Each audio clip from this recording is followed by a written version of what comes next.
ফলে সরকারের বৈধতা প্রশ্নবিদ্ধ হবে। দেশ চালানোর অধিকার শুধু নির্বাচিতদেরই রয়েছে, এমনটাই মনে করছেন মির্জা ফখরুল। বিএনপির সর্বোচ্চ সিদ্ধান্তে তারেক রহমানের পূর্ণ কর্তৃত্ব। আমরাই সবচেয়ে বড় মাফিয়া, স্বীকারোক্তিমূলক মন্তব্য এনসিপি নেতার। এতক্ষণ শুনছিলেন সংবাদ শিরোনাম, এবারে বিস্তারিত।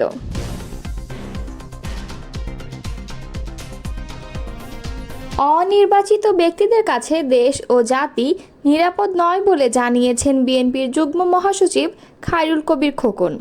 তিনি বলেছেন, জনগণের ক্ষমতা জনগণের কাছে হস্তান্তর করতে হবে।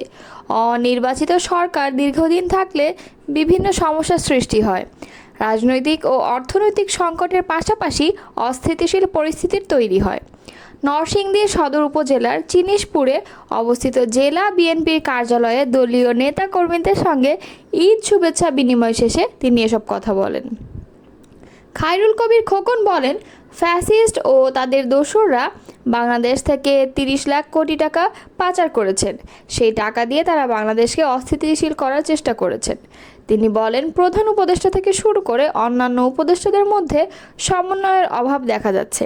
তাদের কথাবার্তায়ও অসঙ্গতি পরিলক্ষিত হচ্ছে।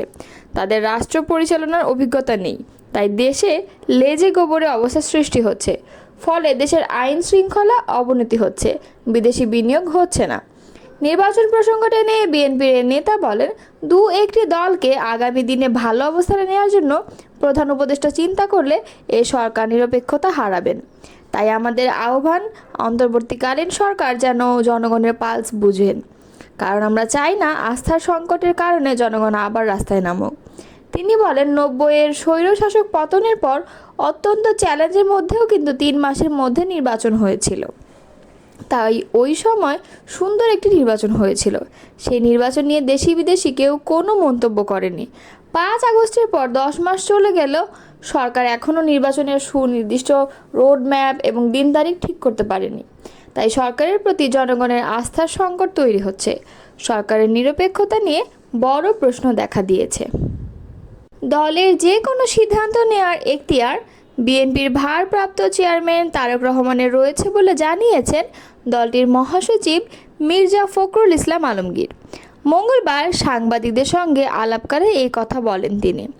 মঙ্গলবার রাজধানীর গুলশানের রাজনৈতিক কার্যালয়ে সাংবাদিকদের সঙ্গে ঈদ শুভেচ্ছা বিনিময় শেষে এই কথা বলেন তিনি।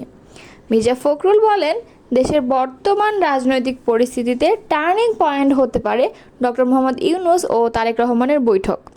এই বৈঠকের মাধ্যমে রাজনৈতিক সংকট কাটবে বলে আশাবাদী বিএনপি। তিনি বলেন, স্থায়ী কমিটির এই বৈঠককে স্বাগত জানিয়েছে। জাতীয় ও আন্তর্জাতিকভাবে এই বৈঠকের গুরুত্ব ও সম্ভাবনা অনেক।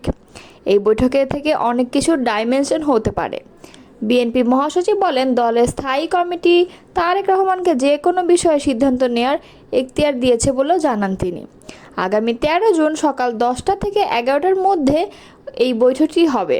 লন্ডনের ডরচেস্টার হোটেলে অন্তর্বর্তী সরকারের প্রধান উপদেষ্টা ডক্টর মোহাম্মদ ইউনূস ও বিএনপির ভারপ্রাপ্ত চেয়ারম্যান তারেক রহমানের মধ্যে প্রায় ঘণ্টাব্যাপী বৈঠক হবে। উল্লেখ্য, ডক্টর ইউনূসের যুক্তরাজ্য সফর ঘোষণা আসার পর থেকেই তারেক রহমানের সঙ্গে বৈঠকের সম্ভাবনা নিয়ে রাজনীতির অঙ্গনে আলোচনা চলছিল। যদিও শুরুতে প্রধান উপদেষ্টার আনুষ্ঠানিক সফরসূচিতে বৈঠকের বিষয়টি অন্তর্ভুক্ত ছিল না। জাতীয় নাগরিক পার্টির কেন্দ্রীয় কার্যনির্বাহী সদস্য জোবাইরুল আলম মানিক বলেছেন, আমরা জুলাই অভ্যুত্থান সফল করেছি। 16-17 বছরের এক মাফিয়াকে হটাতে পেরেছি। আবারও যদি কেউ মাফিয়া হয়ে উঠতে চায়, আমরা তাদের বলবো, এখন বাংলাদেশে যদি বড় মাফিয়া থাকে, আমরাই হচ্ছি বড় মাফিয়া। আমাদের চেয়ে বড় মাফিয়া নেই। সোমবার বিকেলে চট্টগ্রামের আনোয়ারা উপজেলার কালাবিবির দিঘির মোড়ে একটি কমিউনিটি সেন্টারে এনসিপি আয়োজিত ঈদ পুনর্মিলনী অনুষ্ঠানে প্রধান অতিথির বক্তব্যে এসব কথা বলেন তিনি। জোবাইরুল আলম মানিক বলেন, আমার বিরুদ্ধে অনেকেই অনেক কিছু বলে, তাতে আমার কিচ্ছু যায় আসে না।